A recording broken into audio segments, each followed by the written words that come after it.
नमस्कार, पुनः स्वागत और अभिनंदन सृजन नवाचार में। आज मैं आपके समक्ष पुनः कक्षा 4 विषय संस्कृत की शिक्षण योजना जिसका प्रकरण वाक्य प्रयोग द्वितीय भाग को लेकर उपस्थित हुई हूँ। तो चलिए देखिए इसका निर्माण। वही शिक्षण योजना, कॉलम सारे वही रहेंगे। लर्निंग आउटकम, बच्चे शब्द रूप एवं धातु रूप में अंतर कर लेते हैं। छात्र वचन, लिंग, संज्ञा, सर्वनाम को प्रयोग करके छोटे वाक्य बना लेते हैं।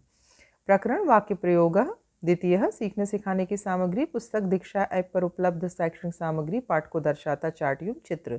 सीखने सिखाने की प्रक्रियाएं, गतिविधि चरण, प्रथम चरण सामान्य चर्चा, अवधि, आकलन विधि।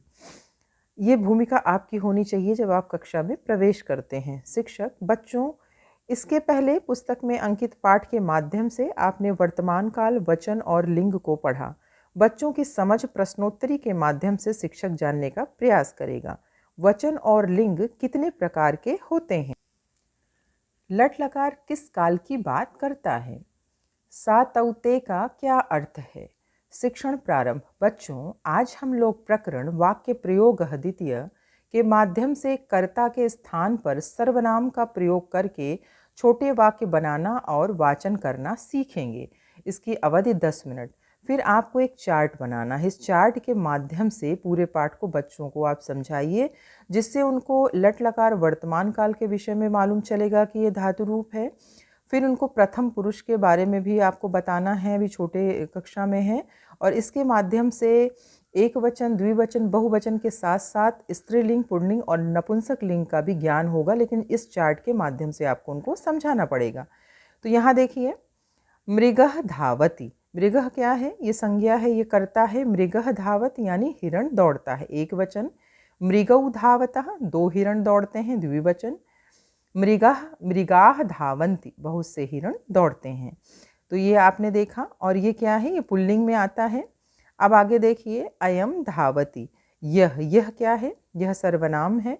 यह दौड़ता है, अभी यहाँ संज्ञा था, अब इसको अगर हम सर्वनाम के रूप में बदलते हैं तो अयम धावति, यह दौड़ता है। इमो धावतः, ये दो दौड़ते हैं। इमे धावन्ति, ये सब दौड़ते हैं। ये किसकी बात करता है? ये पुल्लिंग की बात करता है। फिर आगे देखिए, पिपीलिका चलती यानी चींटी चलती है। पिपीलिके चलता है, दो चींटी चलती है। पिपीलिका चलन्ति, बहुत सी चींटियाँ चलती हैं। फिर यहाँ देखिए, सर्वनाम कर्ता या संज्ञा की जगह पे इयम चलती, यह चलती है। इमे चलतः, यह दो चलती हैं। इमाह चलन्ति, बहुत सी चलती हैं। लिंग, और यहाँ इयम, इमे, इमाह, ये आपको यहाँ स्त्रीलिंग को दर्शाता है। फिर यहाँ देखिए कि फिर हम बात करते हैं कर्ता संज्ञा यानी विमानम उड़यति, विमान उड़ता है। विमाने उड़यतः, दो विमान उड़ते हैं। विमानानि उड़यन्ति, बहुत से विमान उड़ते हैं। ये संज्ञा है यानी कर्ता है। फिर यहाँ देखिए, इस कर्ता की जगह पर, संज्ञा की जगह पर सर्वनाम। इदम उड़यति, यह उड़ता है। इमे उड़यतः, यह दो उड़ते हैं। इमान उड़यन्ति, ये सब उड़ते हैं। ये क्या है? ये नपुंसक लिंग है। तो इस तरीके से जब चार्ट बनाकर बच्चों को पूरा अर्थ अगर आप स्पष्ट करते हैं तो उनको इस चार्ट से बहुत चीज़ों की जानकारी मिल जाएगी। फिर चरण शिक्षण का मध्य, अवधि 10 मिनट। आकलन विधि, प्रतिक्रिया एवं सहभागिता। शिक्षक बच्चों, आज आपने क्रिया के साथ कर्ता के स्थान पर सर्वनाम जोड़कर वाक्य बनाना सीखा। तत्पश्चात ज्ञान को और स्थायित्व देने के लिए प्रश्न भी पूछेगा। अयम, इमो, इमे संज्ञा है या सर्वनाम?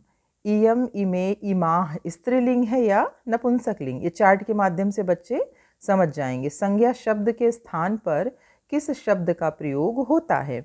शिक्षण के पश्चात शिक्षक बच्चों को धातु रूप, शब्द रूप में पुनः अंतर बताते हुए एक धातु रूप, एक शब्द रूप को याद कराएगा। बच्चों को पुस्तक में अंकित चित्र को दिखाते हुए वचन, लिंग और काल को फिर से बताएगा।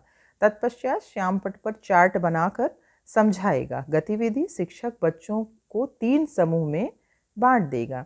पहले समूह में एक छात्र, दूसरे में 2 छात्र, तीसरे में सारे बच्चों को रखते हुए अलग अलग पढ़ने को कहेगा।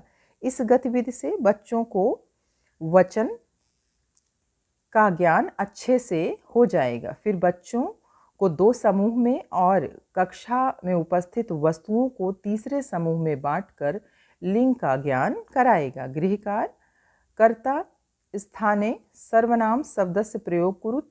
बालकः, फिर इस तरह से आप दे सकते हैं। फिर आगामी कार्य योजना, संस्कृत विषय का ध्यान रखते हुए अर्थात यह हिंदी भाषा का आधार है, आगामी कार्य योजना का निर्माण किया जाएगा। धन्यवाद।